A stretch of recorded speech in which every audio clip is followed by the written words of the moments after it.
Okay, before we start, I would like to do a meditation. And the meditation I have an idea that I want to do. It might obviously change while we're doing it. Um, but it's very much I would like for you to really become aware of where the self, the idea of a separate self, where that is hiding. Um, so we're going to distinguish the experience of a sensory experience that we have and the thought or the assumption attached to that. Because when I say that, most of you will have like, duh, we talked about that, we know that. But there are lots of very, very subtle um, indications that we tend to overlook. And that's what I would like to make a meditation about. So that is what it's going to be about. If you feel like, ooh, this is too much, just open your eyes and snap out of it. You can always come back in again. Um, but that's the intention of the meditation. Then let's see. I have nothing planned, so just let us see where it takes us. So make yourself comfy and close your eyes. Make a deep inhalation and exhale, and feel how the body becomes heavy and present. Inhale and exhale. Feel how you fall into gravity.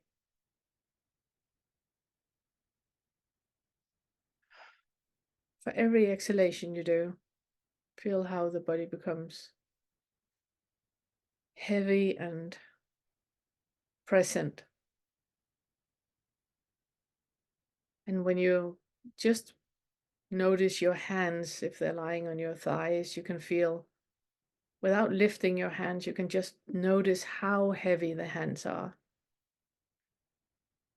And the same with your feet. If you notice your feet, how heavy they are, and your bum in the seat, you're so heavy. And for every exhalation you do, you become more and more heavy. That is you falling into an awareness of the body and of your relationship to gravity, how heavy you actually are. We tend not to feel the body until we get a pain somewhere, until we consciously focus on something. And right now, I would like for you to have awareness about that heaviness that is in the body. And while you just sit here and notice,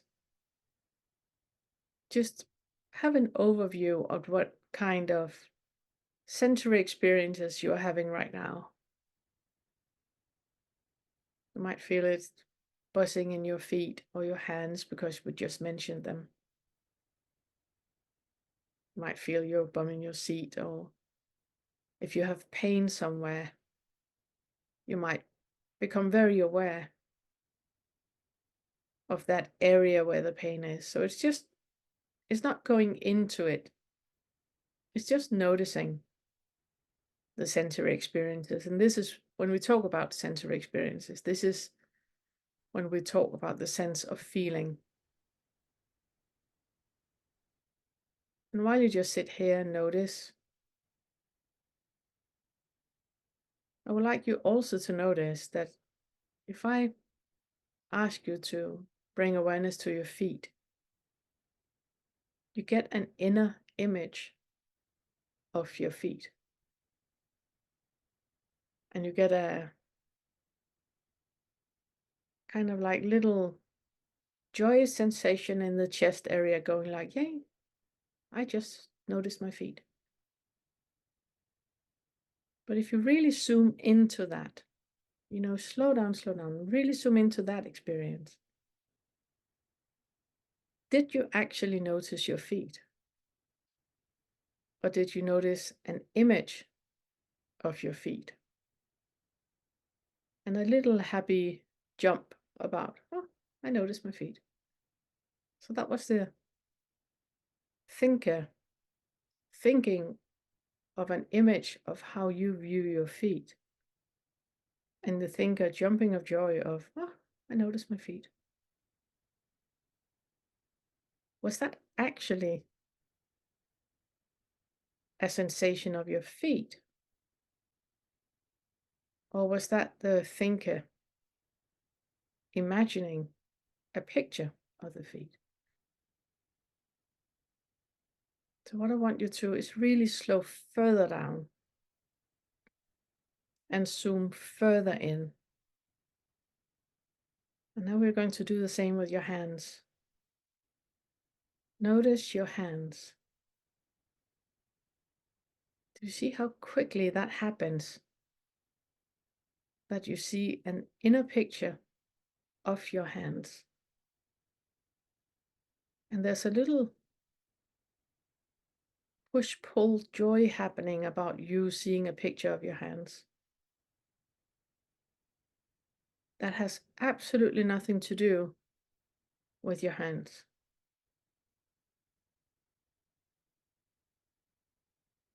Do you notice that? And if I ask you not to imagine your hands, but really feel into your hands,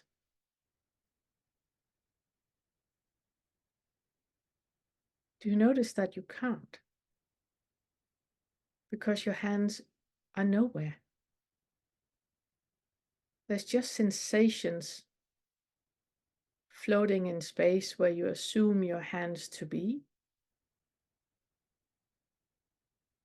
You only have an experience of your hands if you create a picture of how you think your hands look when they're lying on your thighs. And the little ego is jumping and going like, oh, look, my hands. And all that is thought. Completely has nothing to do with your hands. And the reason is obviously that you can't feel your hands. You would have to move your fingers to exactly know where your hands are. As it is right now, there's just sensory buzzing floating in midair.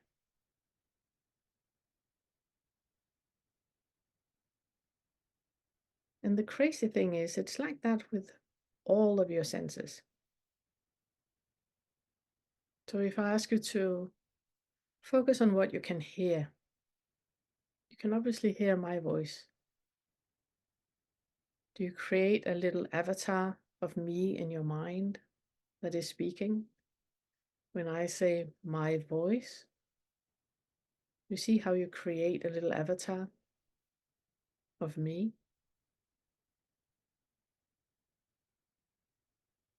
Is that really me, or is that your creation of me? That's what we mean when we talk about the bubble of reality. I'm not there. Your creation of me is there. And however you feel about me is connected with that image you have of me. And that's everyone in your life. That's Janice, it's your grandmother, your mother-in-law, it's everyone. Putin, everyone. You react to the avatar you have in your mind, not to the actual person outside of you. But let's just stay a bit longer with the sounds. Besides my voice, I'd like for you to listen after other sounds. It can be your stomach rumbling, it can be neighbors, other people in the house, it can be the wind, something from the street.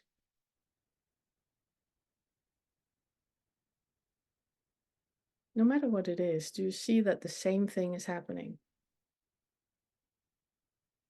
You hear a sound, and immediately you create a picture of it in your mind. That's a car. That's a chainsaw. That's a dog. Now I want you to slow down, slow down, slow down, and zoom in and see if you can listen to the sound without the image or just before the image.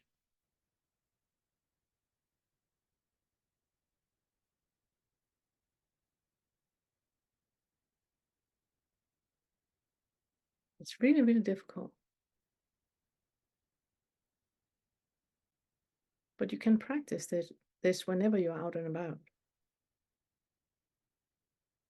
Really question what it is that you're hearing.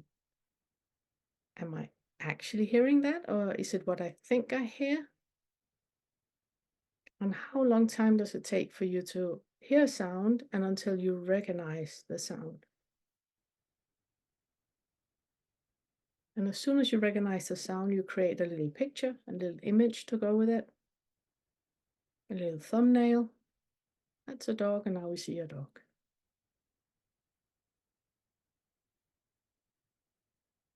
Oh, I would like for you to do the same with the sight now. All of us are sitting with closed eyes. And I would like for you to think of the ocean. And not one long scene of the ocean, but multiple scenes of the ocean.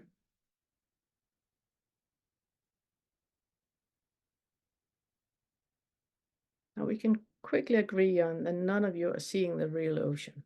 It's an image that you're creating in your mind. But what I would like for you to notice is,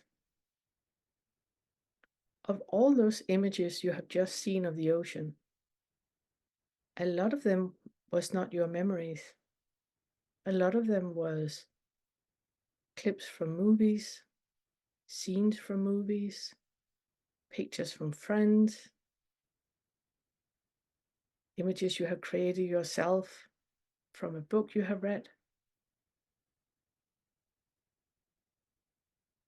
So even the images you create is like a Google image folder mixed in with your own pictures from your phone.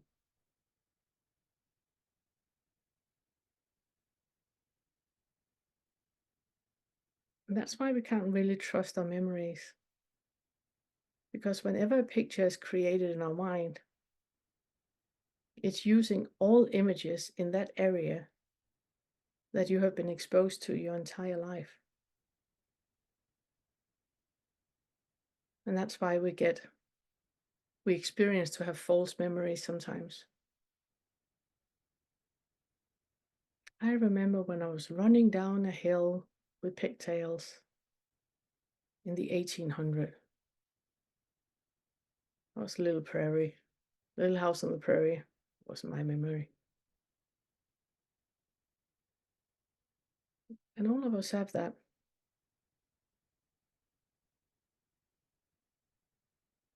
So the image you just had of the ocean wasn't yours. It was just an image.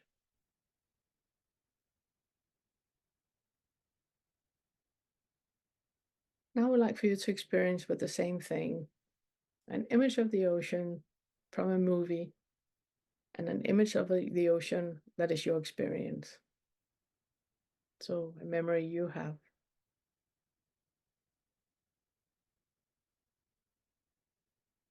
Do you feel that it's like there's a contraction in the body, a pulling in when it's your memory?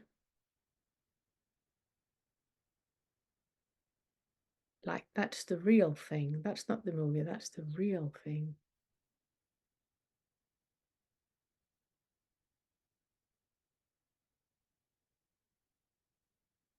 Who's doing that pulling in? That's the selfing.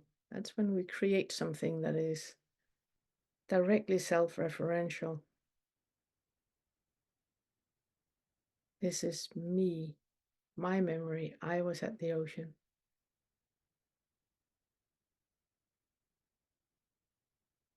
How does that feel in the body?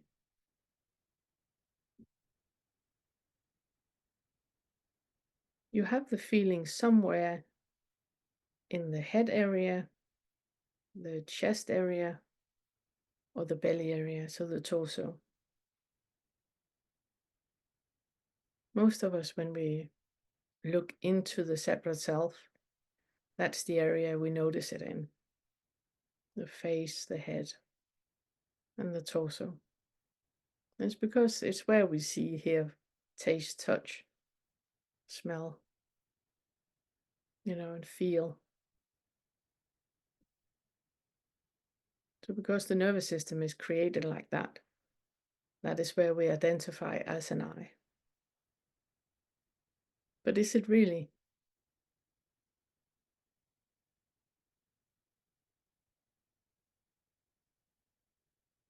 If you really, really zoom into it, is there a difference between the two pictures, the one that is your memory and the one that is just an ocean from a movie? What is the difference?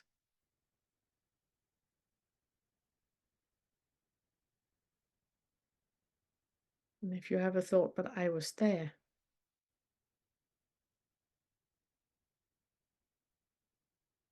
is that what is making it more real?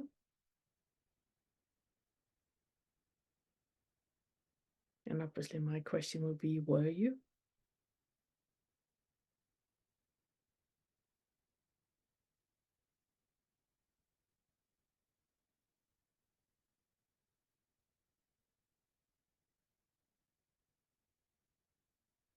In a moment, I'm going to ask you to open your eyes. I want you to look at something outside of you. And when you open your eyes, I would like for you to notice from how it feels when you sit in this space now with your eyes closed and there's not really a defined body anywhere. And the moment you open your eyes, it's like the body becomes real. So first, I would like for you to notice how your body feels right now. You have a floating sensation somewhere in the space that feels like feet. Floating sensation in space that feels like hands, your bum, your elbows, your shoulders. And in a moment when you open your eyes, the funniest thing happens. It's like all of it goes like zoom and becomes a manifested thing, which is your body. And you can close your eyes right after again to go back into that dissolving space. Because it's the same thing that is happening. That there's an identification that is happening, and that identification can be dissolved right away again. So when you have a full feeling of just being sensations floating in space, you can open your eyes, feel how it feels like the body is all of a sudden manifested. And when you have the feeling of, oh, I now know where my feet are in space. I now know where my legs are in space, my arms, my hands. Then you can close your eyes again and see if you can dissolve it back again. So open your eyes when you're ready.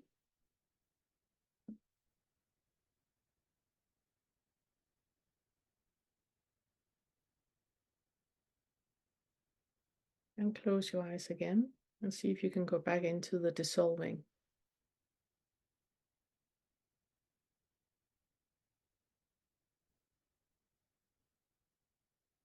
And also do this exercise in your everyday life, just to remind you of how tricky the mind is. It's one of those play of the senses that we have. That just because we open our eyes, suddenly the body feels solid.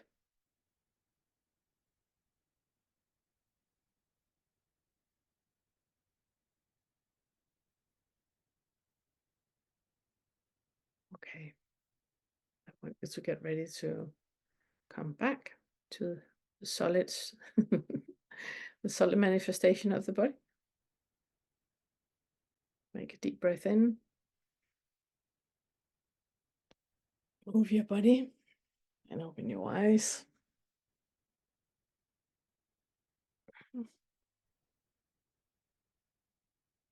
Toddy has that really, really good metaphor where he says it's like an elephant in the room. That when we don't pay specific attention to it, it's just somewhere there in the periphery. But when we look directly at it, it completely disappears. And that's how it is with the separate self. And when we don't pay any attention to it, it feels like there is a separate self. But when you really, really slow down and zoom in, it just disappears. And we need the senses, the collaboration of the senses to give us the idea that there is a solid body, that there is a separate self. When reality, when you really, really slow down and zoom in, it's not there at all.